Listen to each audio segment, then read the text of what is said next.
Good afternoon. My name is Keith Martin. I'm the Director of Public Sector at Phoenix Software, and I'm joined today by David Chamberlain, the General Manager of License Dashboard. Hi, everybody. Before we get into the nuts and bolts of today's session, thank you for attending. I just want to provide a little bit of information regarding Phoenix Software for those of you who don't know who we are. The Phoenix are a pure public sector focused reseller, and we specialise in software, IT services, hardware and software asset management. We have almost 30 years of experience in providing to the public sector, and we see SAM as a key part of our engagement methodology. We're a Microsoft Gold partner, and we have top of the tree relationships with the majority of key vendors in the industry. Dave, do you want to give a quick overview of License Dashboard? Sure, thanks Keith. Hi everybody, my name is David Chamberlain.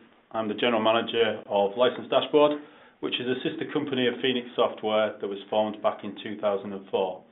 That was primarily to sell our software asset management IP through a global network of reseller partners and SAM service providers, as well as directly to end users. We've got a global presence of on-premise customers varying in size from 500 seats up to 175,000, and a network of partners in the UK, the United States, Canada, Australia, New Zealand, Israel, South America, the Nordics and Benelux, delivering managed services to their clients using our platform. We've got a growing team of 40 SAM experts specializing and qualified to deliver Microsoft, Oracle, IBM, SAP, Dell, CAD software, VMware, SaaS advice and consultancy and expertise. The technology itself has got the highest accreditations. We were the first tool to pass KPMG SAM Tools assessment, and using our technology as a platform, Phoenix Software is only one of two United Kingdom managed service providers approved by Microsoft, and only one of 9 worldwide.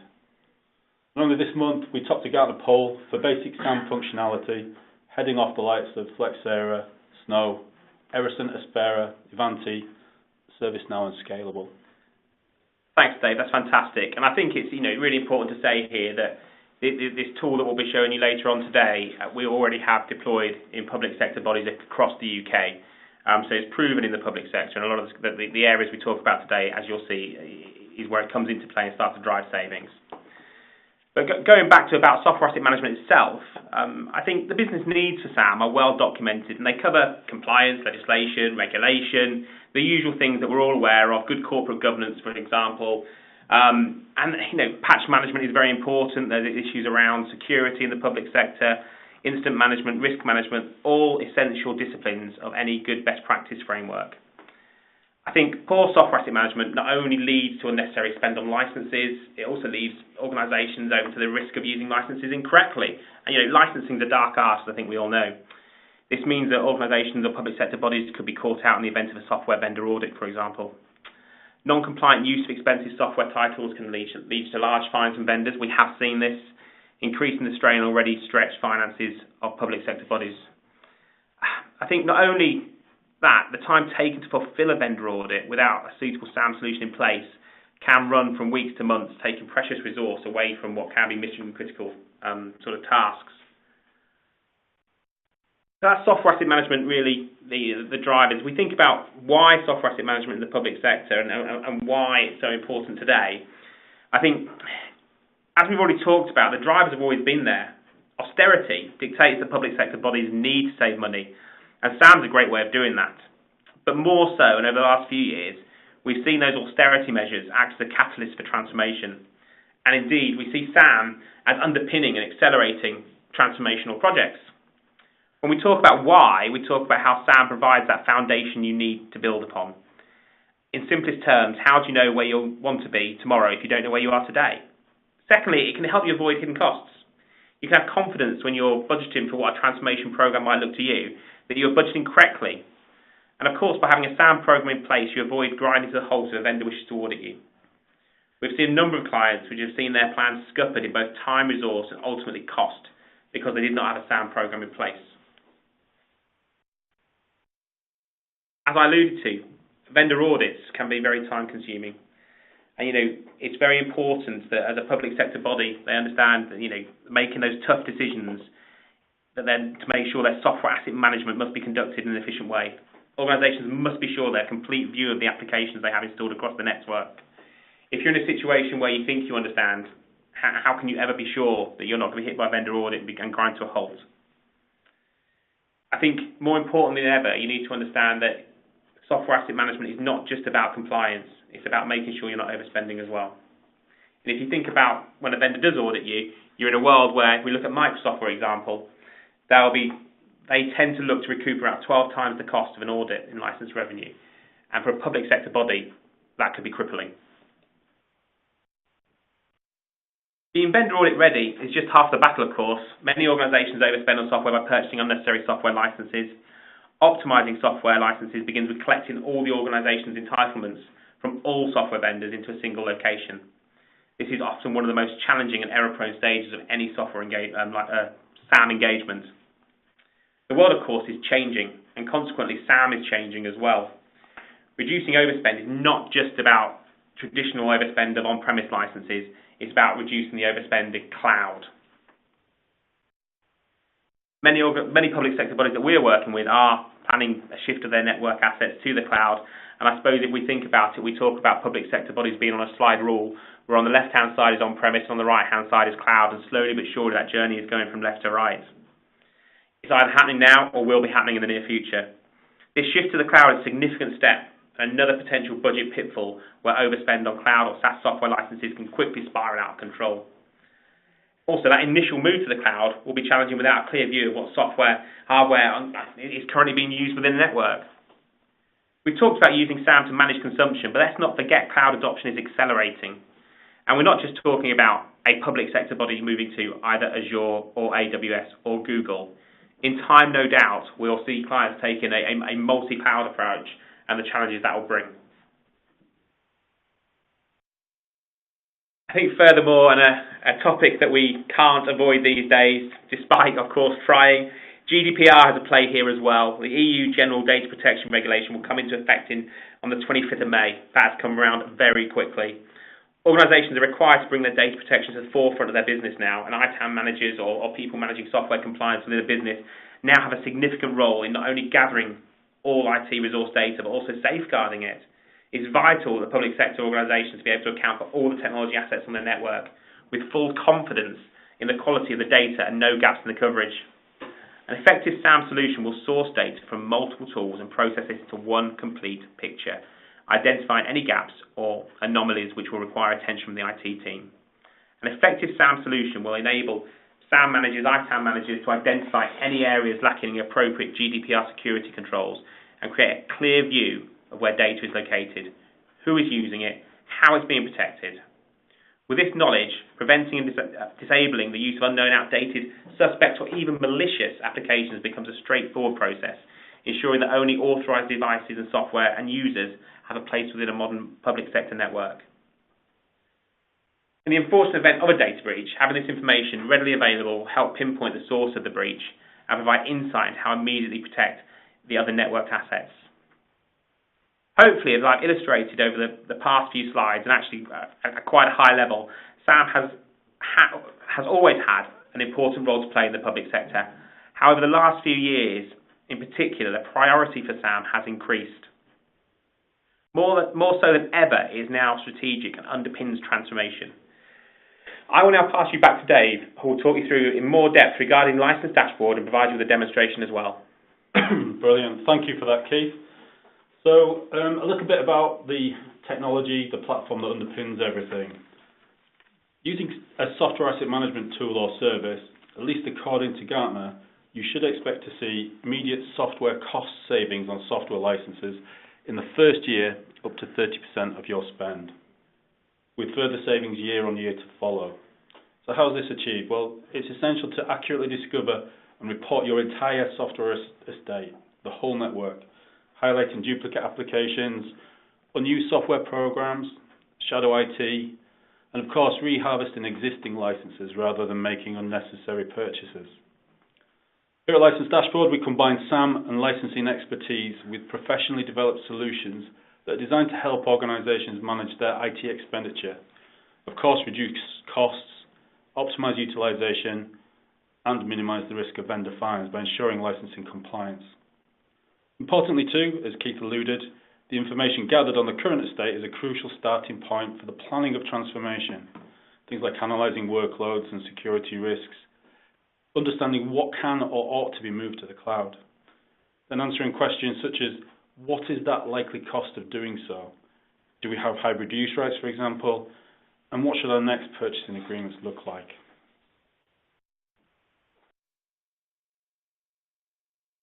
So how does our platform work? Well, the platform is designed to leverage the investment our customers have made on their existing infrastructure. So that means if you've got existing discovery capability already, we will harness that, which reduces costs against an additional client on each device, and also the financial implications of the effort of deployment required and the negative impact of additional workload on the assets and network traffic. So once License Manager gets all of that usage data, the discovery data from a variety of systems, what will it do with it? Well, including technical versions, it's estimated that an organisation with 1,000 assets will have up to 200,000 unique applications estate-wide. That's a huge amount of data, a huge amount of noise. License Manager will cleanse and normalise that data, providing clarity and focus, and help reduce that so that you can understand the 400 or so that actually require a software license. The other side of the compliance equation, what am I allowed to deploy, requires similar effort. This might be linking together chains of software renewals, software assurance renewals, where 3 or 4 purchasing rules may well link together to determine a single entitlement to deploy, or it might be interpreting product use rights, duration of a license, how long can I run the software for, is there a fixed term, is it perpetual, do I have grandfathering rights, so if I suddenly move from processor to per core and I have active maintenance, what does that look like when it comes to what I'm allowed to deploy? And of course, what do I need to measure? All of this data goes into our flagship product, License Manager, the SAM Specialist tool. Of course, during the course of software asset management and ELP creation, License Manager is going to end up holding huge swathes of current and historical data. It's going to contain row after row, column after column of software, hardware, purchasing and compliance information. That might be enriched with recommended retail prices. It might have categorization or classification of software. We might further enrich it with customer-specific context, such as purchasing boundary or environment. This is data that's hugely valuable to other systems. So we make it accessible to those systems, such as CMDB, IT service management, products like ServiceNow via our API. We also offer controlled access to the data through our data visualization application, License Dashboard Portal, which I'll show you shortly.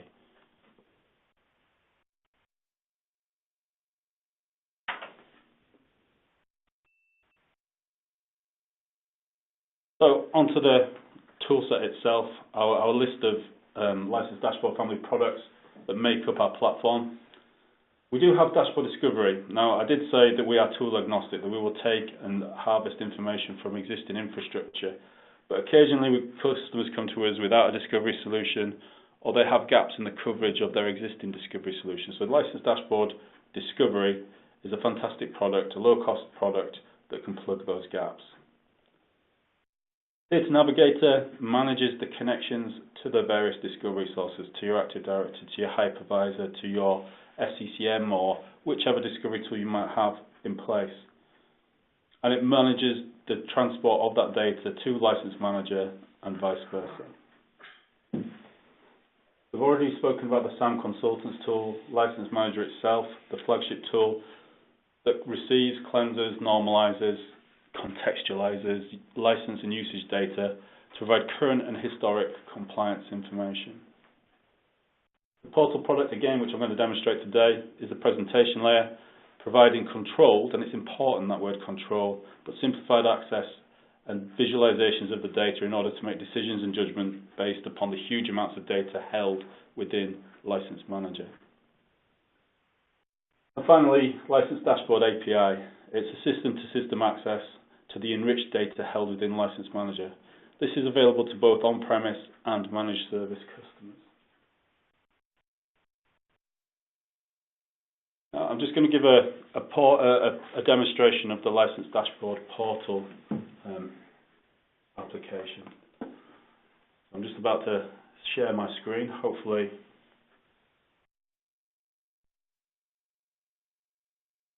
They should just be pulling through.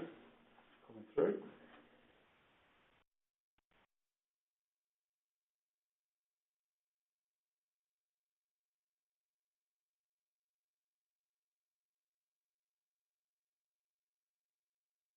Bear with us a second.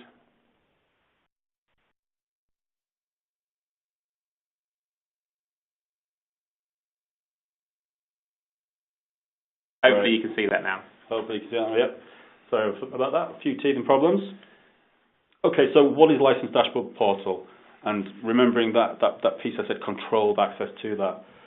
So License Manager itself has row after row of data. It's a SAM consultant's dream tool. But understanding that data, those hundreds of thousands of rows of information, is not always straightforward. And License Dashboard Portal is a presentation layer that gives insight and understanding to all of that data through visualizations. Now, first and foremost, we offer secure access to the portal via any internet-enabled device. So that's desktop, laptop. It's formatted for iPad, Surface, tablets, smartphones. So you can pretty much access data securely anytime, anywhere. Now, it is entirely persona-driven, so it's crucial that access to data is restricted. Now, why might that be? That's the element of control that we're talking about. Well, License Manager will contain huge amounts of potentially confidential information. You will have license information data there, it will have renewal dates, you will have commercial terms, you will have payment terms, everything that is to do with the relationship of purchasing of that software. And of course, you don't want that out in the public domain. You don't want other resellers randomly phoning you up, asking and chasing for software renewals. So it's pretty crucial that we make sure that all access is controlled from that element too. There's also a GDPR consideration. You might not want vendors to know what software deployments you have out there because that is your information, and when you come to negotiate contracts or software renewals, then of course the control of what you know and what the vendor knows is crucial. And then of course the very first time you do a review or an ELP, an effective licensing position, from past experience everybody shows some areas of non-compliance. So it could be a very simple misdeployment of software, accidental deployment of standard instead of professional. It could well be that your licenses haven't all been captured, so you don't have the right-hand side of the equation. What licenses do you have? So you may be displaying apparent shortfalls. And of course, from a brand or reputation perspective, that needs to be controlled as well. So you can see here, I've just typed in the URL. I'm logging in as me, as David Chamberlain at Phoenix Software, and I have access to all of the tiles and to all of the notifications that are available. But of course, please remember, we can lock it down to a persona, and we can make sure that only relevant information is published to who needs it when they need it. So the concept behind Portal, we have License Manager, it has 150 reports. Access to the data is relatively straightforward if you're a SAM consultant and you know where to look and how to go about things. So we decided to create a portal that would enable people to get to the crux of the data quickly and easily using visualizations.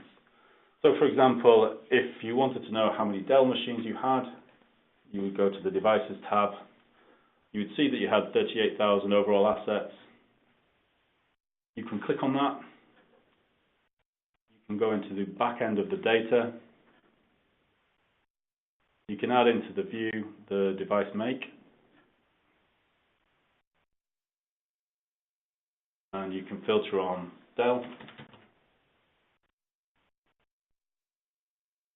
And it's narrowed it down to 18,500 devices that you have for Dell globally. If that data is important to you, you can save that as a tile, and you can just call it Dell devices. And every time you log in now, you will have a tile or a notification. They'll report on the number of Dell devices that you have. You can do some further filtering on that as well if you want to. So again, if you have geographic locations, you can filter on a specific geographic location. The heat map will tell you whether there's a high density of Dell devices. You could do it by... So Dave, just if I could interject there. So if this was a public sector body and where we've used it in some of the city and county councils that we've worked with over the years, what we could say is actually you could drill down in reality to different departments within a local authority. You could drill down actually into which building they're potentially in, things such as that, to understand where these devices reside and what the compliance is of those devices. That's absolutely correct, Keith. So you can drill into a business unit, you can drill into the sub-business units, you can select a group of departments or business units, pretty much any unit of measure or filtering that you want to get to that piece. Absolutely. And I suppose another thing which is worth highlighting here, and what we see in the public sector quite often, is trying to allocate cost and associate cost in software asset management when you're in a shared service environment. So if there's local authorities or hospitals, NHS trusts or central government bodies which may be ministerial but cascading down to various other offices, this means that you can actually associate cost to each individual department or body, which actually then provides a true value of those organisations coming together. Yeah, absolutely, and of course, Keith, it will load balance across the departments too. So if finance has 1,000 office licenses too few, and somebody else has 1,000 office licenses too many, as an organisation, we're compliant and we can demonstrate that to a vendor. And I suppose if I just use that either ministerial level or, I don't know, maybe shared service level, or actually maybe in just a council where there's different spend parts, could you have it set up where actually holistically you can see everything but various departments can only see their own? Absolutely, yeah, that's the control, Keith. We can lock it down by department, by business unit, by country of use, by environment, by sub-business unit, by cost code. All of that level of access is available. We can restrict it to specific vendors, and we can restrict what tiles can or cannot be published to that level of detail. Fantastic, thank you. So, thanks for that, Keith. That's helpful. And of course, that was just for devices. So we can do the same for licenses, for purchases, for software deployments, what we have deployed, what was removed overnight, what we're managing, what we're not managing. Metering is highly imperative for us to be able to free up licenses to actually analyse usage of software for things like Project and Visio, where people are constantly asking for these particular products, but they might not actually use them. So if we monitor the usage of that application, quite often we can free up very, very costly applications and, of course, reassign those licenses. But License Dashboard Portal not only gives you access to the raw data as to where are my compliance issues today, what deployments do I have today, what's happened, it also provides a history and context that help us understand exactly why or how we got there. It also enables us to look at things by financial cost, enables us to look at it by percentage or actual count. And those three different views of the data can vary dramatically. So a shortfall figure of, let's say, 1,000 Windows CALs might look quite scary on the face of it, but when you compare it to the actual cost of 20 SQL Enterprise Core licenses, it pales into insignificance. So the ability to look at things from a financial perspective, again, we can click into the financial exposure, and we can see some huge value information. Again, Keith, we can look at which department is the highest non-compliance, and we can drill into those. We can select multiple departments and do all of that viewing of the data. But furthermore, we can look at the top 3 vendors, and then we can see, once we've selected those top 3 vendors, what are the top products for those particular vendors that are causing us an issue. So rather than looking at rows and rows of data and trying to provide pivot tables, we've got actionable data. We know where we need to address things. We know where we need to spend our time and effort in order to reduce those issues and reduce that risk.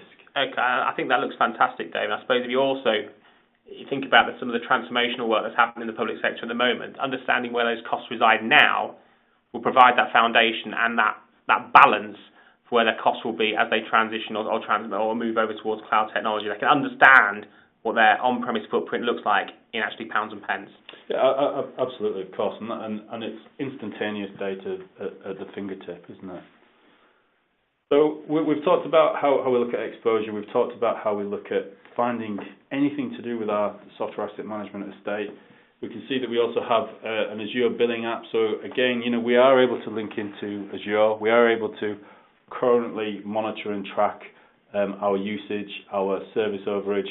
where we predict it will be if we continue in the same vein. So we have full transparency of all of that data. I think for me, as a software asset management consultant, some of the exciting improvements that we've made to License Dashboard Portal is the introduction of some of these apps. So it's great to know that we're 17.2 million short, but again, the context of that is really important. How did we achieve that? So again, we are looking at which products are we managing. Those are those that we have licenses for, so we can exclude those that we haven't found licenses for. And we can see an interesting chart here that gives us the utopian watermark. So we want to be anything over 90% compliant. But here across the bottom, we have a legend that tells us what degree of non-compliance are we. So whilst Oracle is 96% compliant, it's actually got a 5 million exposure. So we can understand the percentage versus the financial exposure. Minitab, which doesn't look like a greatly performing application, 8% compliance, is a comparatively insignificant financial exposure. So we've got actionable data there. We know what our priorities are. We know where our risks are. When we click on a particular vendor, it will then break it down by products for that vendor, nice and quickly and fluidly. And we can see things like Office Professional, they're actually okay, they're in good shape. Whereas Office Standard is probably the highest non-performing single app within that product stack. If we look at it historically as well, we can see that currently we're 38%, so we're actually an improving compliance position. So it's not a new introduction of Office Standard that's been rolled out that's caused non-compliance. It's something that we've been monitoring and managing for a period of time. So again, it's great information. And we can apply it by financial exposure very quickly too, and we can see that the actual exposure has come down to 2.3 million from 4.17. So again, we've got great power, great knowledge, and great information from these particular apps. We do have a compliance trend, so we can actually look at the compliance trend for every single product. Again, we're 50% compliant, but if we just put a spin on it, which ones are we actively managing, where we found licenses, we're actually 84%, so the picture is not that bad. But again, these are figures that you want to control and not necessarily have out there in the public domain because the full context of them might not be fully understood. Again, we can drill down into a particular vendor. We can see historically what the exposure has been. We can see what the financial exposure has been historically. And again, it's a great tool for us to click on certain applications and very simply look at what has occurred since we've been utilising the tool. Dave, would you just be able to just click back into the Azure one, please? Yeah, of course. Of course. I think when we talk about public sector and we talk about cloud, the conversation around Azure comes up quite a lot, and I very much think the way we've had where License Dashboard's going here is fantastic. I think some of the early adopters of Azure in the public sector really just took a on-premise workload and put it, which was on a server, and took it into the cloud. Now, actually, those on-premise servers will be spec'd for growth. And when you move into an Azure environment, well, you don't need to spec for growth. Actually, you grow as you need to. And I think the key thing and where SAM comes into the Azure play is making sure that you understand your billing, and then where Phoenix would help underpin a transformational strategy is looking at that Azure billing, using License Dashboard to get an understanding of it, and then try and drive it down. Because actually, more often than not, that's what's achievable. So I do believe that actually having that management information there, what you want to see is over a period of time a linear line going down, or actually even if the linear line's going up, you're optimizing your usage of Azure, which is what a SAM tool will help you do. That's a great point, Keith.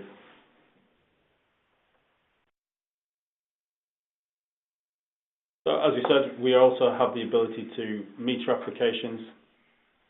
So we can drill into metering data, we can look at vendors, we can look at products, we can look at it in terms of not used percentage, not used in terms of monetary term. We can look at device name, we can look at the last logged on user.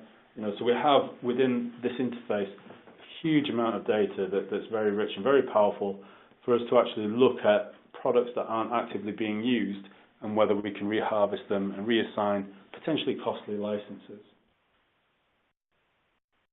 One of the other things that's important for us to keep on top of are software license renewals. We do know of many occasions where a vendor will penalise if we miss a renewal date. If we miss a renewal date and we don't buy software assurance in time, then occasionally a vendor might not allow us to actually buy that, and we may not have the ability to upgrade our licenses or indeed retain the rights for mobility, etc. So it's very important for us to be able to keep on top of our renewals. And the renewals application will do things in terms of upcoming renewals, give you an idea of renewal by month.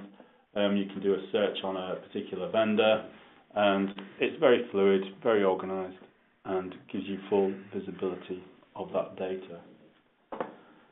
And then again, for anything that is required above and beyond the visualizations and the charts, we do include 150 other reports. You know, the ability to generate a Microsoft ELP, the ability to do any analysis on the data. So if you wanted to run a report on devices with multiple product versions, again, you know, you can click on that. It will open up this particular graph and chart. You can do it by purchasing boundary. You can do it by groups of purchasing boundary. You can do additional filtering within the actual interface itself. You don't have to export it all en masse to Excel. You can get the data that you require, and then you can export to Excel, or you can publish or share with a particular colleague. Now, all of these reports, again, we have the full control to drill, to deny or allow access to a persona or a user to any of these reports. So again, we're able to control absolutely everything that is shared or not shared through License Dashboard Portal.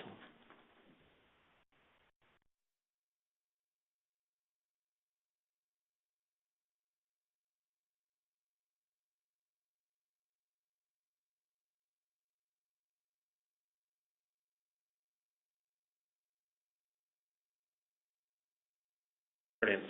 Okay, so that's License Dashboard Portal done. So back on with the presentation. Next up is Managed Service Reporting Cycle. Why a managed service from Phoenix Software?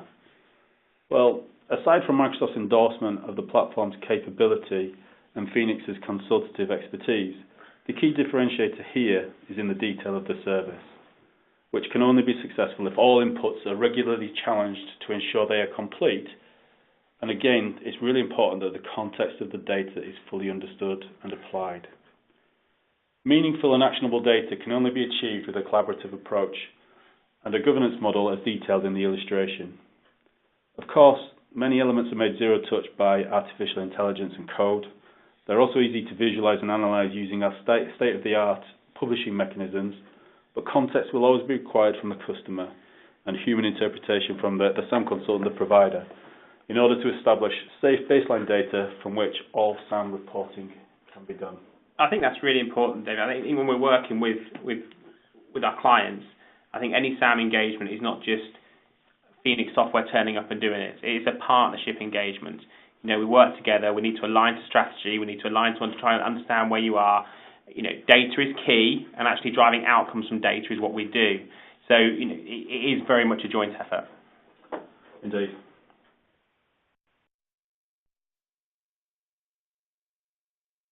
SaaS cost management. Well, Keith's spoken a lot about this in his slides earlier on. And while some vendors are still active in the audit arena, this is often as a ruse to encourage organizations towards SaaS or cloud-based upon their non-compliance. SaaS or cloud should, in theory, reduce the need for an audit, as generally they're self-managing products. But as the SaaS juggernaut continues to grow massively year on year, not just in terms of the numbers of individual adopters, but also within organizations themselves, where traditional localized software and platform deployment is gradually being migrated to the cloud, the balance of power between the vendor and end users has started to tip toward the provider. So in its infancy in early years, cloud vendors had to incentivize new adopters with some fantastic deals and pricing in order to overcome a reluctance to try such a radical concept as cloud. Salespeople at that time too were massively incentivized to sell at pretty much any rate as vendors looked to gain a foothold. Overriding statistics suggest that this was an overwhelming success in terms of adoption, but also within organizations where cloud and SaaS are pretty much now viewed as staples of everyday IT infrastructure. The downside for end users, though, is that this foothold within the industry has seen a degree of confidence from vendors, particularly for the platform providers, to discount far, far less, resulting in a growth of cost, especially around renewal time. So for SaaS, where heavily discounted subscriptions were purchased to cover broad ranges of end users, it's now essential to analyse that usage in order to avoid unnecessary expense on renewal. So this would be things like, has the subscription been activated or used by the user? Can I reassign? What components are actively in use? If we take Office 365 as an example, instead of an E5 subscription at £50 per month, could I have a user that at E3 is only half the price? All essential to do, and none can be done with conventional discovery tools which look at physical deployments only.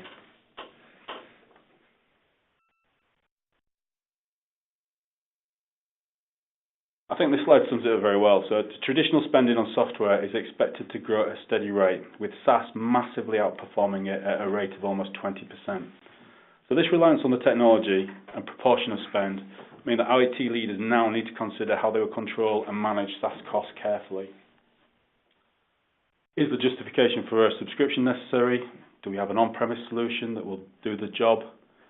Analyse what elements the individual users are actually using. Everyone always requests the bells and whistles versions and try to assign a lowest cost subscription. Make sure that all subscriptions are being used, and of course, those that are unused are either cancelled or reassigned.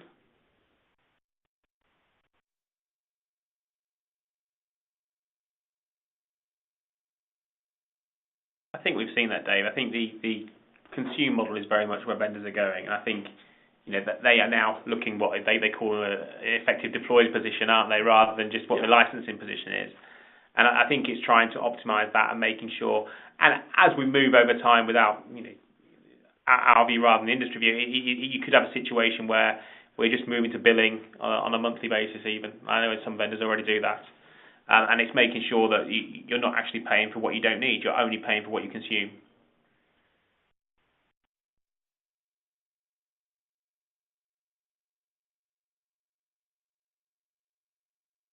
And I think, what are you going to bring up now? Yeah, License Manager tool, is that going to come up now? It is indeed, with a bit of luck. And then we can take the listeners through that as well. Indeed, that should be sharing now.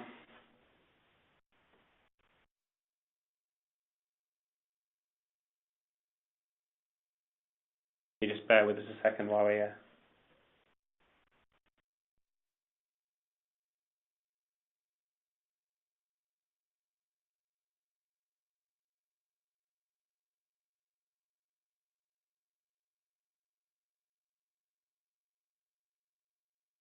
The license dashboard, Dave, just while that's BTM, what are the key points you're going to show us through this? It's just to discuss about user-based licensing. Why is it such a pain? Let's say you're a user with an Office 365 subscription and you have the equivalent version of Office installed on, 3 times. Once on your laptop, Absolutely. Once on your desktop, and once on your workstation. Final time on your Surface or iPad. So the Office 365 admin portal is reporting that you have one subscription.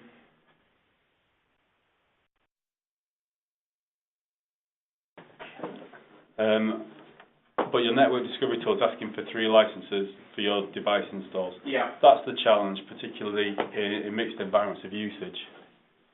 So it gets more confusing with MSDN, where a developer can deploy a whole raft of products and use subscription to multiple devices, of course with certain access restriction.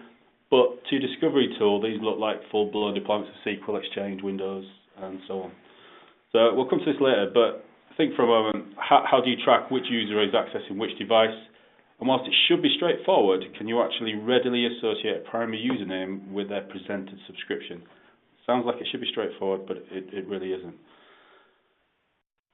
But not necessarily the same.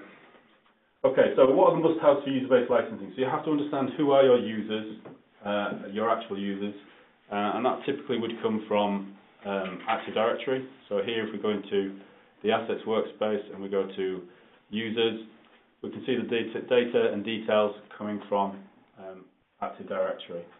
So here, if we look for me as a user, nice and straightforward naming convention, David space Chamberlain.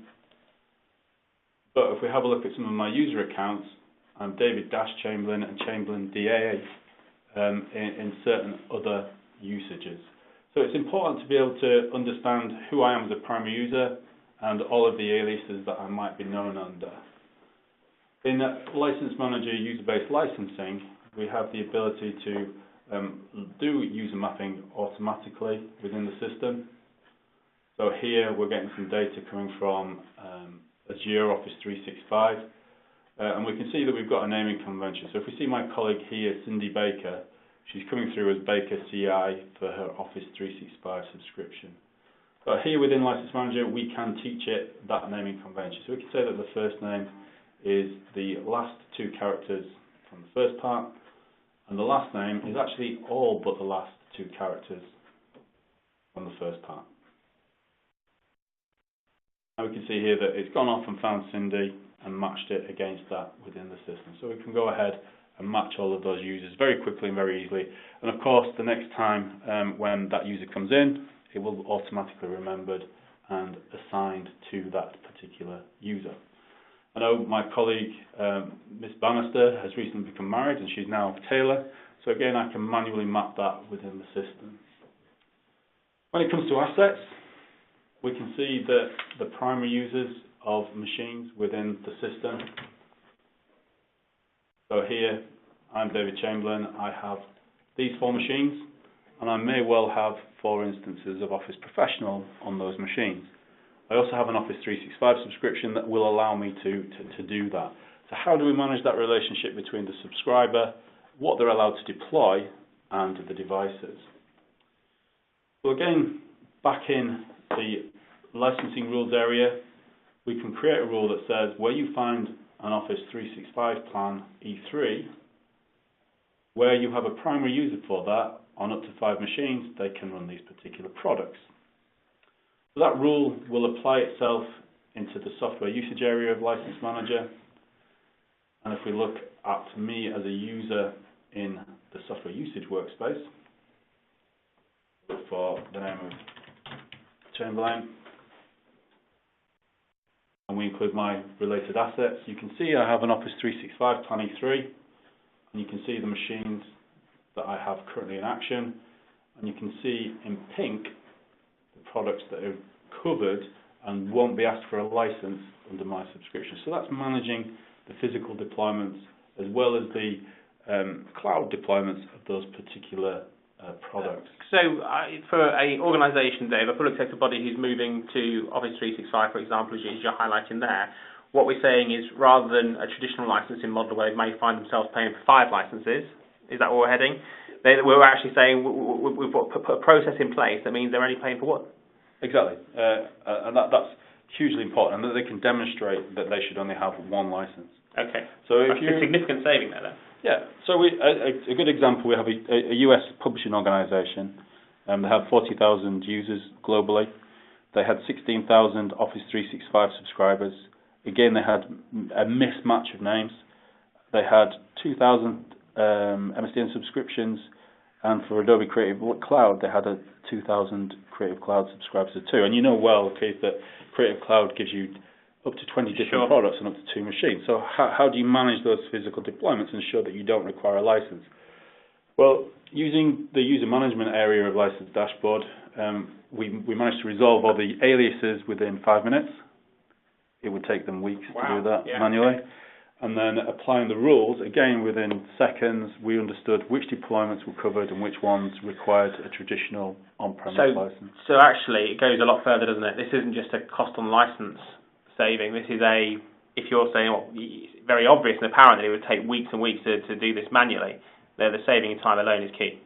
Yeah, absolutely. It's not doable without this kind of technology, which currently isn't available anywhere else.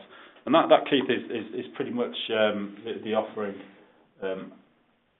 through License Manager. Fantastic.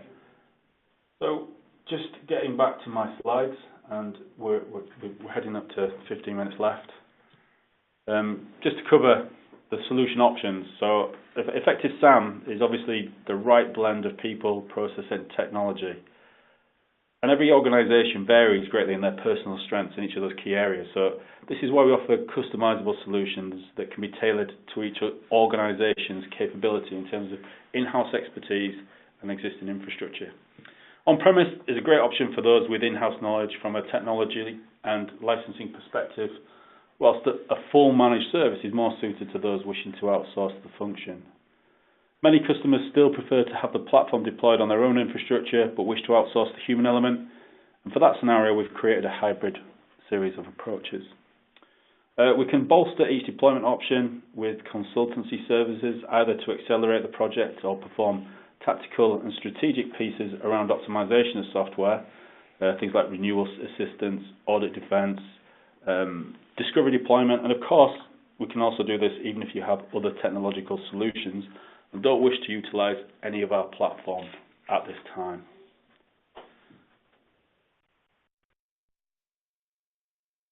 Thanks, Dave. That was great. And I think, I know we're moving towards the end of time now, but I mean, thinking about what we've covered today, I know this slide talks about a 30% saving on software costs in year one of a SAM program, and that is compelling in itself.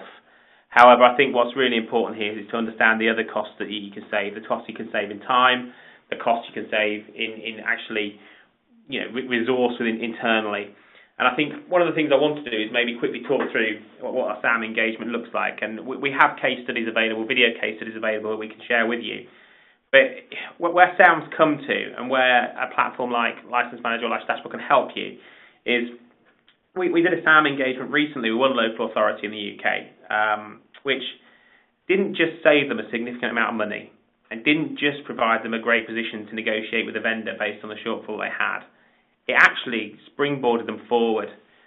And by that, this authority had a IT strategy out there, which meant that around the back end of 2018 is when they were going to start considering moving workloads to Azure and actually considering moving their Exchange on-prem through to Office 365.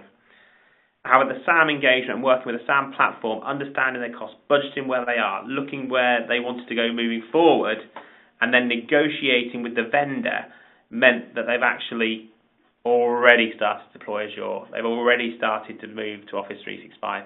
They are already optimizing both those solutions and harvesting licenses where they need to and cutting costs where they can. I think that highlights the power of this tool. We talk about a modern public sector that looks at productivity, looks at infrastructure, drives outcomes from data. We believe that a SAM platform touches every part of that and runs underneath all of it. And I think the one takeaway I take from this, that for organisations who haven't got a SAM platform, whose infrastructure is potentially going to change, it would be a very, very wise investment. I'd like to thank you for your time today. I appreciate we've covered an awful lot of ground. Dave and I will hang around for the next 10 minutes or so should you have any questions, and we can cover any aspects you have in a bit more detail. We do actually have some questions already in, Keith. So let me just read them out. Okay, so we've got one question that's come in through the chat, and again, we've got plenty of time, guys. So if you have any that come up, there's still time to ask them. But one question that's come up is renewals. Will it tell you when subscriptions are up for renewal, like Adobe Cloud? Well, yeah, absolutely. It does that. The portal will do that for you every time you log on. If you are the person responsible for those renewals, you will get that. So that's just part and parcel of the License Dashboard portal. But I think, Keith, from the Phoenix Managed Service, it's part and parcel of that as well. It's absolutely part and parcel of that. It's an interesting question because I think, as you mentioned earlier, Dave, as we've seen renewals with vendors, slowly but surely they're starting to charge people who don't renew on time, and that's only ever going to increase. We talk about Adobe here, traditional, with respect, nightmare vendor to deal with for renewals. Mm-hmm. So yeah, to cover that is great. And I think the other one that seems to be comes up quite a lot is managing things such as VMware renewals, where again there's quite a hefty reinstatement fee if you miss those times. So from a Phoenix managed service point of view, absolutely. Again, we work in partnership, and we need to grab all that licensing information, grab all that data from you. Then absolutely we'll manage those for you. I think also, Keith, one of the big points that I'd like to hammer home is that currently we're not just doing a blanket renewal, we're actually analysing the data and seeing what products are in use that we should renew. Well, yeah, and of course, what you might find, if we're working very cleverly with a client, depending on the vendor and the product in question, I think you're right. It may be a case that they bought a suite of products and actually there's a better way to purchase it moving forward to use the products that they want to. And if we can help them save money that way as well, of course we will. Great. I think that hopefully answers that one. We've got another one in that says, how long does it typically take to implement a SAM tool? Again, I guess this depends on the state of readiness and what sort of infrastructure is already there, what sort of preparedness. If you have a discovery tool, then License Manager will plug into it on that very same day as an on-premise solution and be up and running and starting to get populated with usage data. Elements such as metering, of course, we need to have metering running for a period of time in order to extract any value of the data out of that. Somebody might be on holiday since metering was switched on, so we need to be sure of those kinds of elements. But it is a matter of days rather than weeks. If it's a discovery system, then of course, we might have to spend a bit of extra time looking at strategies to deploy the dashboard discovery out there. But again, we are talking just days rather than weeks. From a managed service perspective, again, if everything was ready, everything was lined up, we'd be up and running within 7 days. But when I talk to the managed service guys at Phoenix, they tell me that historically, from receiving a PO, the first review, the first data is done within 6 weeks. That's the sort of... Sure, and we can deliver that managed service in a number of different ways. We can highlight just one vendor, we can highlight multi-vendor, we can do a service that we do reports on quarterly, biannually, annually. So we can tailor it to suit the public sector clients' needs on that moment in time. And if I think about the clients we have in the public sector, be it county council, city council, NHS trust, they all have a slight variance in what they're looking for, and we will adjust accordingly. Great. That brings us on to our third question. We're running out of questions at the moment, so please fire any questions through if you need to. Do public sector organisations generally implement a tool for SAM or take a managed service? Really good question. Okay, so I think what we've seen over time is a bit of both, and we have a mix out there. And I think we'll walk into a client with no pre-agenda as to where the outcome will be. We are all about driving the outcomes for the client. So for a client to engage with Phoenix, we'll understand the scope of what they're looking to do. We'll understand the resource they have themselves. Because it may be a case they have full resource in there they want to run it with and do it themselves, or it may be a case they want to outsource it all. We can do whatever we need, whatever the client wants. Ultimately, we want to drive an outcome for the client. Is there a key driver, Keith, do you find, for people to engage with Phoenix? It's again, a very interesting question, actually.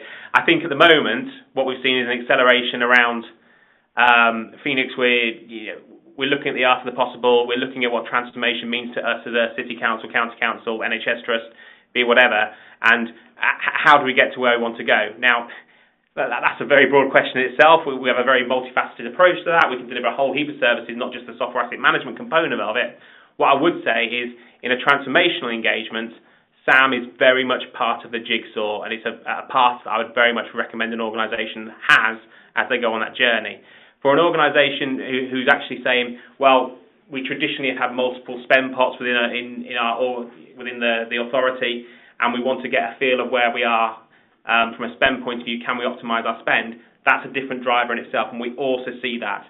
So we deal with different types of SAM engagement. And I know when we talk to vendors, sales guys, customers as well, we talk about SAM in different language these days, because there's traditional SAM, which is all about just looking at the licenses you have, compliance, and making sure you're not overspending and you're reharvesting licenses and make sure you're mitigating against risk. And then we have transformational SAM, which is taking that data and actually driving further outcomes and starting to head towards optimizing estates, starting to head towards what the cost of Office 365 would be, looking at Azure, how you can optimize that. So there's probably two different approaches depending on the readiness of the client and depending on where they are as an organisation. Brilliant. Thank you, Keith. That's a great answer. There's one technical one that's just come in, and I'll deal with that if that's okay. So can it discover and monitor mobile devices like phones and 4G tablets? Our Dashboard Discovery doesn't actually do that, but we are tool agnostic. If there is an MDM system out there that you're already using, or if you're in Intune, for example, then of course we have the appropriate connectors for that. And the License Manager application and the License Dashboard portal can of course display and utilise that information. Keith, another one that's just come in. It's asking for more details about the Microsoft Managed Service. Okay. Does this mean that you are audit proof? Okay. So there's a Phoenix Managed Service, and if a Phoenix Managed Service, if we're running that, we can do a Microsoft Managed Service as part of that. Does that mean you're audit proof? No. You very much could be audited there. That's a service that we operate. Phoenix, as Dave mentioned earlier, are one of 2 Microsoft-approved SAM Managed Service providers, and as part of that, organisation, that means you are ratifying your estate to Microsoft on a regular basis. You're also driving or value-added work streams year on year from that. So that's actually been quite an interesting proposition from into the public sector. We've seen quite a bit of uptake on that. In relation to are you audit immune? No, because actually if someone in your organisation was reported for doing something they shouldn't be, then absolutely the vendor will reserve the right to audit you. Does it mean that you're not going to be a priority? My view on that would be yes, you're not going to be a priority for an audit list. So what would you say the main benefits are of having a Microsoft Approved Managed Service then, Keith? So, the Approved Managed Service, it'll help in a number of ways. I think from a SAM point of view, it's always good to have a good SAM methodology in there, and that methodology is really, really good. It'll give you an ELP to start with, and it'll give you another inventory data every 6 months for a duration of 3 years, which is the contract that's in place. Now, in addition to that, and where SAM really starts to become transformational again, is that service every year will deliver you a value-added work stream, which could be around cloud readiness, for example, server optimization, cyber security, something that's very relevant in the public sector at the moment. And those work streams, effectively, are consultancy that's being provided back into the client. So you're not just getting the value of an ELP or an understanding of where your Microsoft licensing is, you're actually getting a consultancy engagement as well. Now, the one other thing I'd like to add to that is when we're working with a lot of our public sector customers, the Microsoft approved SAM Managed Service, which needs to be applied for, it's not carte blanche for every organisation, we have to apply for it, is a great service to run in parallel with your enterprise agreement. So the reason I say that is as you approach TrueUp or as you approach your anniversary payment or wherever you are in your ski, or if you look at your CSP, various different licensing agreements, as you want to analyse those and get to a sort of anniversary payment, it'll give you the information you need. If I roll back a number of years, the problem we used to have is you'd head towards anniversary and best will in the world with profiling and a lot of manual exercises, we could give a client an understanding where they are, but would it be 100% accurate? Maybe not. We'd still get client purchase orders coming up to us with 2,500 licenses rather than the exact number. And if we can turn 2,500 licenses into 2,412, that's a saving. So yeah, the Microsoft Approved SAM Managed Service is absolutely something that if there is an interest there, I'd happily pick up offline with you. That's fantastic. I also hear there's some concessions, Keith, as well. So the very first time you do a baseline, if you are misdeployed, then you have a certain period of time to put things right, which you don't ordinarily have. No, you don't ordinarily have. And I think we have to understand here that Microsoft understand where clients are going. They understand the nature of the market. We understand where cloud is. And I think the ability to be in that position where you can negotiate on the vendor with from a position of strength is really important. And you're right, that is absolutely part of what a client would get with a Microsoft Approved SAM Managed Service. So since its launch, we've already had a number of authorities and public sector bodies take it up. And I think from our point of view, from Phoenix credibility point of view, it was great that we actually got to present around it in Washington last year at Microsoft Inspire. Great. That's all we've got time for today, Keith. What are the next steps and calls to action? I think, next steps, realistically, for Dave and I, we'll happily take any questions you have offline. You have our details there that we can happily answer any emails. We'll send out content from this to every attendee, and we'll give you links to some of the video case studies as well.